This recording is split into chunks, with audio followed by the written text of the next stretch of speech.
Reel है, Instagram है या यूट्यूब है, जो कुछ आप लोग देख रहे होते हैं ना, मुझे खुद नहीं पता था जब तक मैं खुद इस फील्ड में नहीं आई। तो मुझे खुद इन चीज़ों का नहीं पता था। जब मैं खुद सोशल मीडिया पर आई हूँ तो मुझे ये चीज़ें फ़ील हुई हैं कि हम जो कुछ भी इंस्टा पर यानी कि सोशल ऐप्स पे जो कुछ भी देखते हैं ना, वो सब कुछ रियल नहीं होता। जस्ट एक वीडियो होती है और इसके अलावा कुछ नहीं, ठीक है।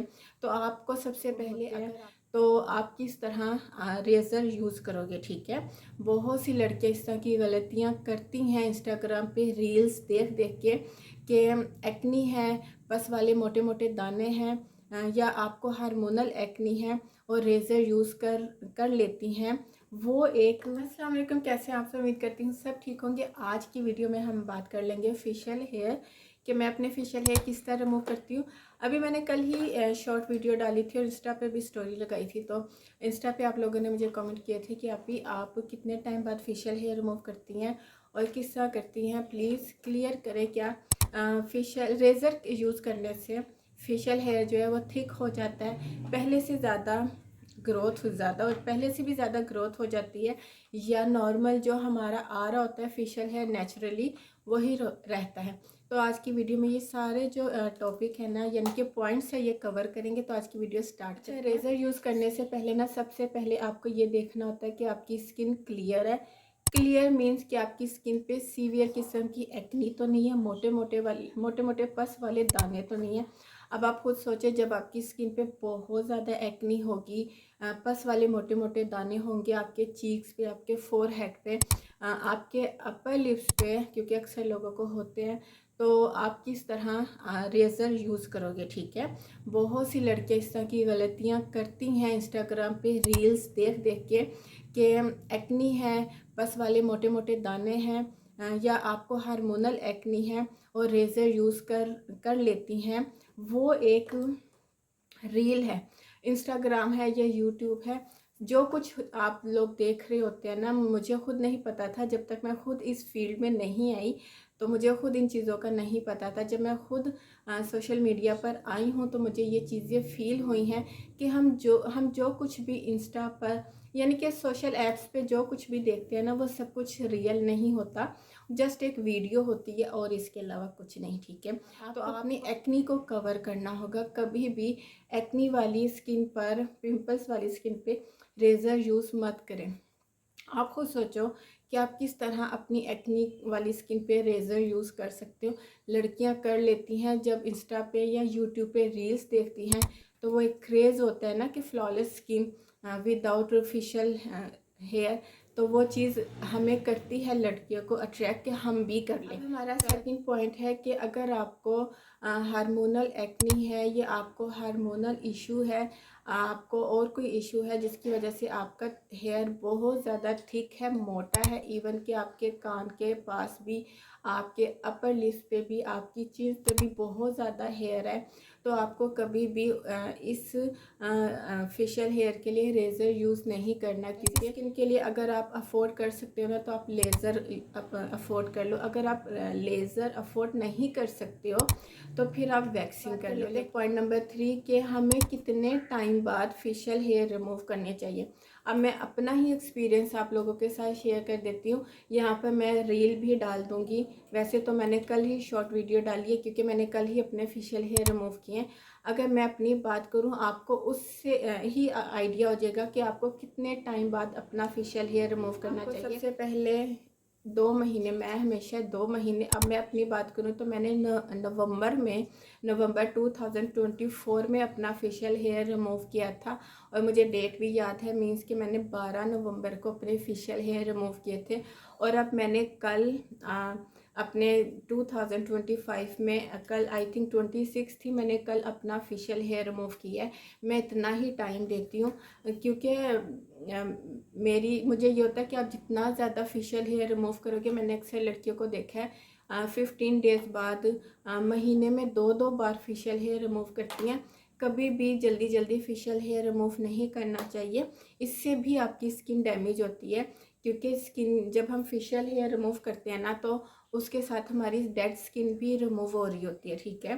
तो डेली बेस पे या वीकली बेस पे मैं ये होता है, मैं AHA BHA यूज़ कर लेती हूँ। लेकिन जब मैंने अपना प्रॉपर फेशियल हेयर रिमूव करना होता है तो मैं रेज़र यूज़ करती हूँ, वो भी 2 महीने बाद या 1.5 महीने बाद। अगर आप महीने में 2-2 3-3 बार फेशियल रेज़र यूज़ करोगे, आपकी स्किन सेंसिटिव हो जाएगी, आपकी स्किन पतली हो जाएगी और आप कोई भी प्रोडक्ट अप्लाई करोगे उसका आपको नेगेटिव रिज़ल्ट मिलेगा। क्योंकि हमारी स्किन के जो रेज़र यूज़ करने से भी हमारी स्किन के पोर्स ओपन होते हैं, और जब पोर्स ओपन होते हैं ना तो आपको पता है स्किन कितनी ज़्यादा सेंसिटिव हो जाती है, स्किन पे रेडनेस आ जाती है। मैं यूज़ करती थी टिंकल रेज़र। अगर आप मुझे मेरे पुराने सब्सक्राइबर हैं तो आपको पता होगा, पहले मैं टिंकल रेज़र यूज़ करती थी, बट अब मुझे पता नहीं वो क्यों नहीं अच्छा लगता। मैंने 2-3 बार मार्केट से बाय किया, मुझे तब भी वो अच्छा नहीं मिला, वो हेयर रिमूव ही नहीं करता था। और फिर मैंने ऑनलाइन दराज से भी बाय किया तो मुझे वो तब भी अच्छा नहीं मिला। अब मैं यूज़ करती हूँ ये वाला। इसका जो ये मैंने तो ये मार्केट से बाय किया था, मार्ट से, तो लेकिन ये दराज पर भी अवेलेबल है। तो अगर मुझे लिंक मिला ना तो मैं डिस्क्रिप्शन बॉक्स में डाल दूँगी। बहुत अच्छा है, और आप लोग कोशिश किया करो। ये देखें, आपको मैं दिखाती हूँ, ये देखिए बहुत अच्छा है। आप कोशिश किया करो कि ये वाला यूज़ करो बजाय टिंकल की। मुझे अब टिंकल बिल्कुल नहीं अच्छा लगता, बिल्कुल बकवास हो गया। अच्छा, अब बात कर लेते हैं क्या रेज़र को डायरेक्टली फेस पे यूज़ करना चाहिए। रेज़र को कभी भी डायरेक्ट फेस पे यूज़ नहीं करना चाहिए। इसके लिए आपकी स्किन का नीट एंड क्लीन होना ज़रूरी है। आपकी स्किन जितनी अच्छी नीट एंड क्लीन होगी, रेज़र उतना ही अच्छे से काम करेगा, और जो आपका हेयर है ना वो बहुत स्मूथली और बहुत अच्छे से डीपली आपकी स्किन से रिमूव होगा। अगर आप डायरेक्ट रेज़र अपने फेस पर यूज़ करोगे ना, एक तो आपकी स्किन पे वो काम नहीं करेगा, दूसरा आपको बहुत ज़्यादा प्रेस करना पड़ेगा क्योंकि आपकी स्किन नीट नहीं है, और तीसरा उसका साइड इफ़ेक्ट ये होता है जो बाल होता है ना वो बहुत अच्छे से स्मूथली रिमूव नहीं होता, बिल्कुल छोटा छोटा सा स्किन पर रह जाता है। जब हम अपनी स्किन को ऐसे करते हैं तो वो बाकायदा हमें फ़ील हो रहा होता है कि अभी हमारी स्किन पर बाल हैं। तो उसके लिए सबसे पहले बहुत ज़्यादा लंबे चौड़े मेथड में जाने की ज़रूरत नहीं है। आप एक ऐसा क्लींज़र बाय कर लो जो आपका फेस वॉश भी हो जाए, जो आपका क्लींज़र भी हो जाए और आपका स्क्रब भी हो जाए। मैं इसीलिए एक ही क्लींज़र यूज़ कर रही हूँ आजकल। तो आप कहेंगी आप ही एक ही क्लींज़र बताती रहती हैं, ऐसी बात नहीं है। जो चीज़ मुझे अच्छी लगती है ना वो फिर मैं बार बार आप लोगों को बताती हूँ, ताकि आप लोग भी इसमें पैसा इन्वेस्ट करो, रीज़नेबल प्राइस में हो और आपके पैसे वेस्ट ना हो। तो आप लोग ये ट्रीगो का राइस क्लींज़र बाय कर लो। इसमें राइस के बिल्कुल बारीक से पार्टिकल्स हैं जो आपकी स्किन पे बिल्कुल भी हार्मफुल नहीं है, आपकी स्किन को रेडनेस या एचीनेस नहीं देते। सेकंड ये, जब मैं ये यूज़ करती हूँ ना, मैंने पहले भी अपनी वीडियो में बताया कि जब मैं ये वाला क्लींज़र यूज़ करती ना तो ये मेरा 3 in 1 काम करता है। ये मेरा क्लींज़र भी हो जाता है, ये मेरा फेस वॉश भी हो जाता है और ये मेरा स्क्रब भी हो जाता है। और मेरी ज़िंदगी में मेरे ख्याल से ये मेरा कोई पहला एक्सपीरियंस है। बाद क्या हम कोई भी प्रोडक्ट या फेस वॉश यूज़ करते हैं, कभी भी नहीं, क्योंकि आपने फेशियल हेयर रिमूव करने से पहले ये वाला मेथड कर चुके हो, फेस वॉश, स्क्रबिंग, क्लिनजिंग। तो हेयर रिमूव करने के बाद आपको दोबारा से अपना फेस वॉश किसी साबुन से या किसी फेस वॉश से धोने की ज़रूरत नहीं होती और ना ही करना होता है, क्योंकि जब हम फेशियल हेयर रिमूव करते हैं तो हमारा पोर्स ओपन होता है और हम ऐसा कोई भी प्रोडक्ट यूज़ करते हैं ना तो वो हमारे पोर्स में जाके लगता है, जिससे बर्निंग भी होती है, जिससे हम कहते हैं ना जल रही है स्किन, क्योंकि पोर्स ओपन हुआ होता है। तो बस जब आप फेस वॉश कर लो और फिर आप जब आप रेज़र यूज़ कर लो, उसके बाद जस्ट आपने प्लेन वाटर से अपने फेस को धोना है, ठीक है। हेयर रिमूव करने के बाद जब आप क्लिनजिंग कर लेते हो तो फेस वॉश करना ताकि कोई पार्टिकल आपके फेस पे ना रहे। इसके बाद आपने अपना कोई भी जेल मॉइस्चराइज़र ले लो, एलोवेरा जेल ले लो, आप वो अप्लाई करो कि वो आपकी स्किन पे थोड़ी सी ग्रीसीनेस आ जाए, ठीक है। उससे भी आपके फेस पे बहुत अच्छा रेज़र चलता है। तो इसके बाद आप जो है ना, आप कोशिश करो आप कोई एक्टिव इंग्रेडिएंट यूज़ मत करो। कल जैसे मैंने फेशियल हेयर रिमूव किया था, मैंने कोई एक्टिव इंग्रेडिएंट मींस के रेटिनॉल, विटामिन सी और अपनी कोई भी ब्राइटनिंग क्रीम यूज़ नहीं की थी।